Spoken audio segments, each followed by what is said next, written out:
India versus England test का चौथा मुकाबला मैनचेस्टर में होने वाला है और मैनचेस्टर का रिकॉर्ड इंडियन टीम के नजरिए से देखो तो टेस्ट में काफी खराब है क्योंकि उन्होंने अब तक 9 मुकाबले खेले हैं और इस मैच के जो चौथे मुकाबले हैं इसकी बड़ी अपडेट है।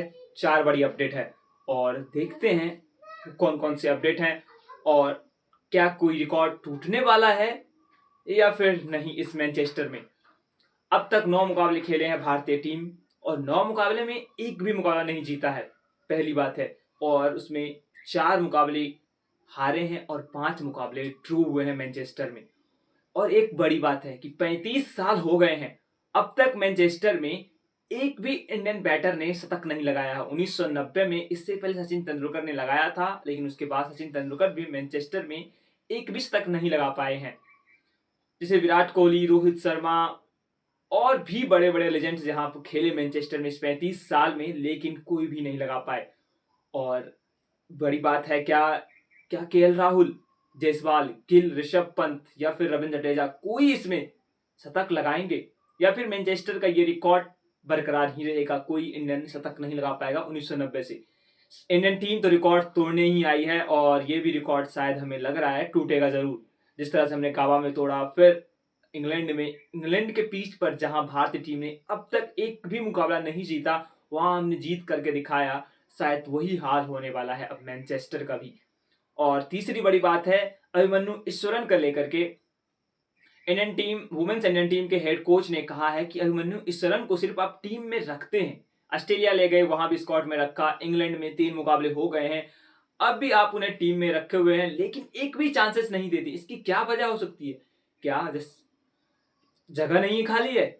जगह तो भाई खाली है क्योंकि करुण नायर उतने फॉर्म में है नहीं। उनका स्टार्ट तो काफी अच्छा होता है, कमाल का होता है, इसमें कोई भी बात नहीं है, लेकिन वो स्टार्ट को बड़े स्कोर में तब्दील नहीं कर पाते। अभी तक एक भी 50 नहीं है 303 रन बनाने के बाद उनके टेस्ट कैरियर में।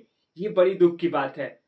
और इस सीरीज में करीब 6 मुकाबले उन्होंने खेला है, उनका सबसे हाईएस्ट रन 40+ का है और उसमें भी 50 नहीं बना पाए। अच्छा स्टार्ट था, शायद लग रहा था कि इस इनिंग्स में उनका रन आएगा।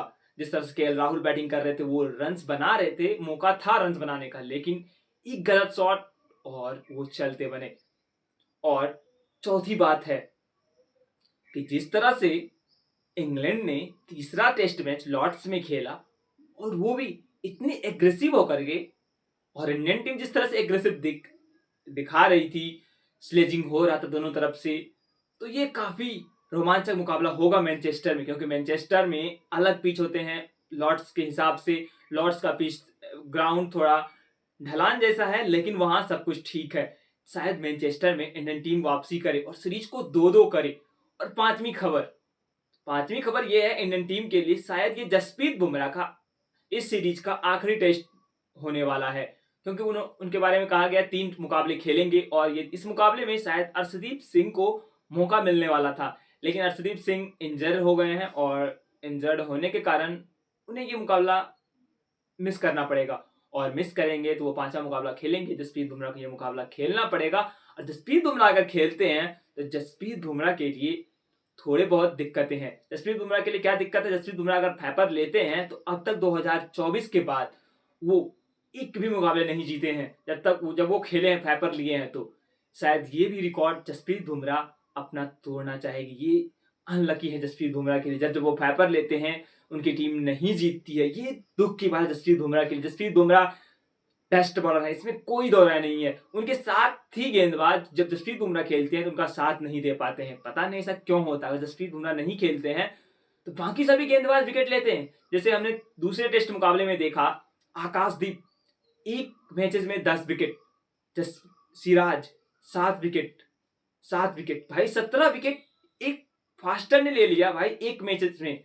और लेकिन वहीं अगर जसप्रीत बुमराह खेलते हैं, ये दोनों भी विकेट लेते रहे, तो हमें लगता है कि कोई भी टीम नहीं टिक पाएगा ये गेंदबाजी की लाइनअप के सामने। जिस तरह से ऑस्ट्रेलिया की गेंदबाजी है, उसी तरह से इंडियन टीम की ये 3 गेंदबाज अगर जिस मुकाबले में चल गए, पूरी तीनों गेंदबाज, तो उसमें विपक्षी टीम की तो भाई खैर नहीं है। हाँ, लेकिन ये दुख की बात है जसप्रीत बुमराह 5वां टेस्ट मैच शायद मिस करेंगे, क्योंकि उन्हें इंजरी हो सकती है, इसलिए फिर भी ठीक है। अगर इस मुकाबले मैनचेस्टर में हम जीतते हैं तो 2-2 का मुकाबला रहेगा और सीरीज जाएगा 5वें मुकाबले के लिए और ये टक्कर का मुकाबला होगा और ये मैनचेस्टर का मुकाबला काफ़ी खतरनाक होने वाला है। क्योंकि खतरनाक इसलिए होने वाला है क्योंकि लॉर्ड्स में बहुत कुछ घटा है। जसप्रीत बुमराह 50 गेंदें खेले, उसके बाद मोहम्मद सिराज का वो लास्ट में आउट होना, वो इमोशनल होना, थोड़ा-सा भाई दुःख होता है। रवींद्र जडेजा, उन्हें भी थोड़ा-सा महसूस हुआ होगा कि अगर मैं थोड़ा ज़्यादा एफर्ट करता, लेकिन सिराज ने उस मैच में और उसके बाद रवींद्र जडेजा, जसप्रीत बुमराह ने जो खेला है, वो भाई अगर मिडिल ऑर्डर के बैटर खेल लेते ना, सिर्फ केएल राहुल को छोड़ करके बाकी कोई भी बल्लेबाज नहीं खेल पाए। अगर थोड़ी देर और केएल राहुल रह जाते, 10-20 रन और बना देते वो, तो भारतीय टीम पक्का वो मुकाबले जीत जाती। लेकिन कुछ मिस्टेक हुई भारतीय टीम से फील्डिंग में, क्योंकि हमने 22 में दिए 32 रन करीब। अब भाई 32 रन अगर हम बाय में देते हैं तो वो काफ़ी दिक्कत हमें झेलनी पड़ती है और वही दिक्कत की वजह से इंडियन टीम इस मुकाबले को 22 रन से हारी थी और शायद वो गलती को नहीं दोहराना चाहेगी। और एक खबर है इंडियन टीम के लिए, रवि शास्त्री ने कहा और इंडियन टीम के कोच ने कहा कि ऋषभ पंत बैटिंग करने के लिए अवेलेबल हैं, बैटिंग करने के लिए ठीक हैं, लेकिन विकेट कीपिंग पर अभी थोड़ी बहुत दिक्कतें हैं और इसके बारे में अपडेट बाद में दिया जाएगा। लेकिन इसके बाद रवि शास्त्री ने कहा अगर वो विकेट कीपिंग नहीं करते हैं, सिर्फ बैटिंग करते हैं बतौर बैटर, तो वो बतौर बैटर खेले, ना कि विकेट कीपर। विकेट कीपर की जगह पर ध्रुव जुरैल को मौका देना चाहिए और वो बैटिंग भी कर लेते हैं। शायद करुण नायर को ड्रॉप करना पड़ेगा। ये तो बड़ी बात हो गई गौतम गंभीर के लिए। क्या इस मैच में प्लेइंग 11 तो भाई चेंज होने वाला है डेफिनेटली, इसमें कोई दो राय नहीं है। शायद अभिमन्यु ईश्वरन, साई सुदर्शन या फिर ध्रुव जुरैल को इस मुकाबले में चांस मिलने की उम्मीद है और वाशिंगटन सुंदर तो खेलेंगे भाई, क्योंकि उन्होंने अच्छी गेंदबाजी की। लेकिन वाशिंगटन सुंदर थोड़े से ज़्यादा कॉन्फिडेंट हो गए थे कि मुकाबले हम जीत रहे हैं और वो जिस तरह से गेंदबाजी किया था, अगर वो बैटिंग कर लेते तो पक्का भारतीय टीम इस मुकाबले को आसानी से जीत जाती, इसमें कोई भी दिक्कत नहीं थी। और इंग्लैंड ने उनके स्टेटमेंट के बारे में भी इंग्लैंड क्रिकेट बोर्ड ने थोड़ा ट्वीट किया तो इसमें थोड़ी दिक्कतें थी और लेकिन एक खिलाड़ी भाई और बोर्ड दोनों में अंतर होता है। लेकिन इंडियन टीम हमें लगता है जरूर मैनचेस्टर का भी घमंड तोड़ेगी। आपको क्या लगता है, क्या करुण नायर को मौका मिलेगा? क्या इंडियन टीम इस मुकाबले को जीतेगी या फिर नहीं? कमेंट बॉक्स में अपनी राय जरूर दीजिएगा। और भाई अगर आप वीडियो को एंड तक देखते हैं तो बहुत बहुत थैंक यू और साथ ही इस वीडियो को ज़्यादा से ज़्यादा लोगों तक शेयर करें। और एक हाइप का ऑप्शन आया है, तो जहाँ चैट का है उसके साइड में साइड कीजिएगा तो वहाँ हाइप है और हाइप में पॉइंट देने का है, आप उस पॉइंट्स को दे सकते हैं। तो मिलते हैं नेक्स्ट वीडियो में। ये थी इंडियन टीम की